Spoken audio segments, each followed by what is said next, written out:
जांजगीर चांपा जिले में नगर सेना विभाग के बाढ़ बचाव दल ने मॉक ड्रिल किया। जवानों ने जिला मुख्यालय के भीमा तालाब में मॉक ड्रिल की। इस दौरान कोरोना प्रोटोकॉल का पालन किया गया। जिला अग्निशमन अधिकारी ने बताया कि बाढ़ में डूबे और फंसे लोगों को सुरक्षित जगहों तक पहुंचाने के लिए मॉक ड्रिल की गई ताकि आपदा के दौरान मदद मिल सके। दरअसल जिले के शिवरी नारायण, चंद्रपुर और चांपा में बाढ़ आती है, जिसको लेकर महानदी के पास गांवों में नगर सेना के 5-5 जवानों की ड्यूटी लगाई जाती है, जो लोगों को जागरूक करते हैं। हम लोग प्रतिवर्ष बाढ़ के आने के पहले तैयारी करते हैं कि कहीं कोई दुर्घटना न हो और हमारे जवान भी उसके लिए तैयार रहें और फिट रहें और कहीं हमारी वर्किंग कम ना हो जाए। इसी कारण हम लोग अभी कल भीमा तालाब में भी मॉक ड्रिल किए और वर्ष भर हमारा ये कार्यक्रम चलता रहता है। ये मॉक ड्रिल का कार्यक्रम लड़कों को, गांव वालों को ये प्रशिक्षण देना कि आपात की स्थिति में कोई डूब जाए तो कैसे बचाना है और कैसे उनका पानी पेट का निकालना है और कैसे उनको CPR देना है। तो इससे बचाव कार्य किए जाते रहते हैं और इसी तारतम्य में हम लोग जो खास जहाँ जहाँ पर ऐसी दुर्घटनाएँ घटती है, जैसे शिवरी नारायण क्षेत्र है, चंद्रपुर है, चांपा है, हम यहाँ पर लाइफ जैकेट, लाइफ बॉय और 5-5 जवानों को पूर्व से ही डेप्यूट कर देते हैं, जो बाढ़ की स्थिति में या उसके पहले भी गांव वालों को ये बताते रहते हैं कि कैसे बाढ़ से बचाव काम करना है। और इस काम के लिए हमारा हेडक्वार्टर रायपुर महानिदेशक महोदय के मार्गदर्शन में कार्य योजना बनवाई जाकर एक बड़े योजनाबद्ध तरीके से इस काम को अंजाम दिया जाता है। साथ ही हम लोग स्थानीय प्रशासन से भी संपर्क में रहते हैं।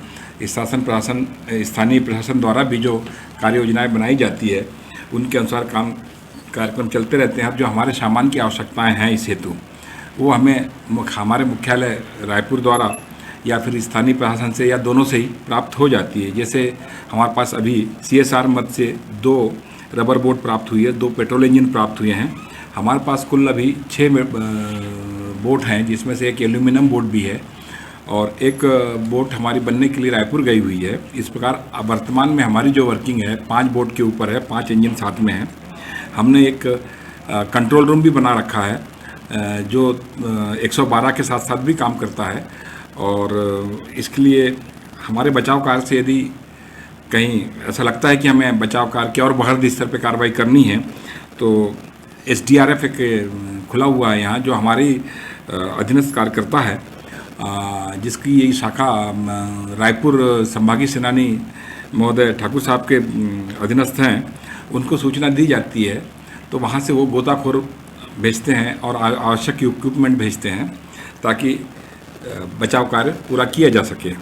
हम लोग स्थानीय स्तर से ही जवानों को, सैनिकों को जो बाढ़ में तैराक हैं उनको हम लेते हैं। हमारे पास कोई जिला स्तर पर गोताखोर नहीं है, ये गोताखोर SDRF टीम के पास होते हैं जो रायपुर में हैं और स्थानीय स्तर पर जो तैराक हमारे होते हैं हम उन्हीं को इस बचाव कार्य में लगाते हैं।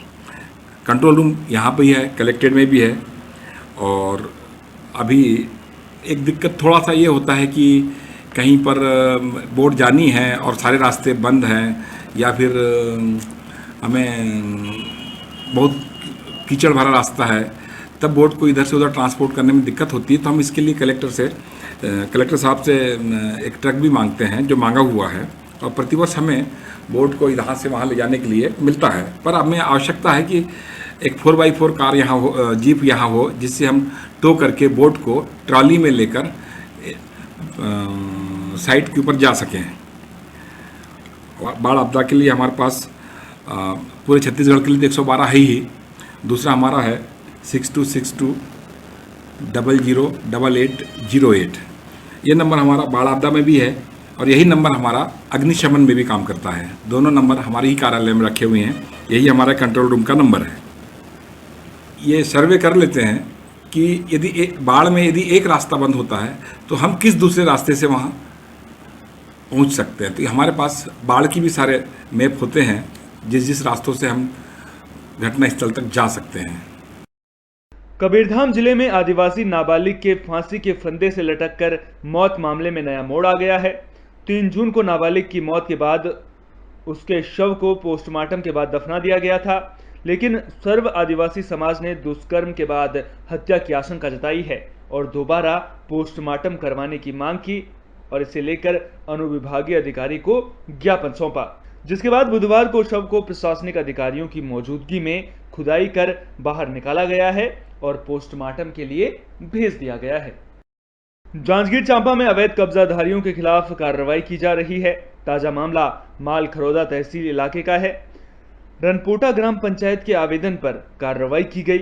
गौठान और चारागाह के लिए दी गई करीब 20 एकड़ सरकारी जमीन से अवैध अतिक्रमण हटाया गया। ग्राम पंचायत में प्रस्ताव के आधार पर आवेदन दिया गया था तहसीलदार साहब को, जिसके संबंध में आज तहसीलदार साहब मौके पर उपस्थित हुए थे। हमारा साहब पटवारी साहब उपस्थित हैं और बेजा कब्जा हटाया जा रहा है। कितने एकड़ का यहाँ बेजा कब्जा हटाया जा रहा है? ग्राम पंचायत रनपोटा में गोठान और चारागाह के लिए बेजा कब्जा हटाया जा रहा है। इस संबंध में हमारे उच्च अधिकारी तहसीलदार सर से हमको निर्देशित किया गया था मौका चिन्हांकन के लिए। आज उसी तारतम्य में आज यहाँ मौके पर उपस्थित होकर मौका चिन्हांकित कर बेजा कब्जा हटाया जा रहा है। 18 से 20 एकड़ लगभग मौका चिन्हांकित किया जा रहा है। मुख्यमंत्री भूपेश बघेल ने कबीरधाम जिले को करोड़ों की सौगात दी है। सीएम ने वीडियो कॉन्फ्रेंसिंग के जरिए कई विकास कार्यों का भूमि पूजन और उद्घाटन किया, जिसमें 224 करोड़ 74 लाख की लागत से 754 कार्य शामिल हैं। मुख्यमंत्री भूपेश बघेल ने खेतीबाड़ी, स्वास्थ्य, शिक्षा योजना से लाभान्वित हितग्राहियों से सीधे संवाद किया और हितग्राहियों से योजनाओं में हो रहे लाभ के बारे में भी जानकारी ली। कबीरधाम पुलिस को बड़ी कामयाबी मिली है। पुलिस ने फर्जी ऋण पुस्तिका बनाकर किसानों के नाम पर लोन लेने वाले आरोपी को गिरफ्तार कर लिया है। आरोपी ने 5 किसानों की कृषि भूमि की कुल 14.46 एकड़ जमीन फर्जी तरीके से ऋण पुस्तिका बनाकर 16,41,390 रुपए लोन लिया था। आरोपी ने अपना जुर्म कबूल कर लिया है।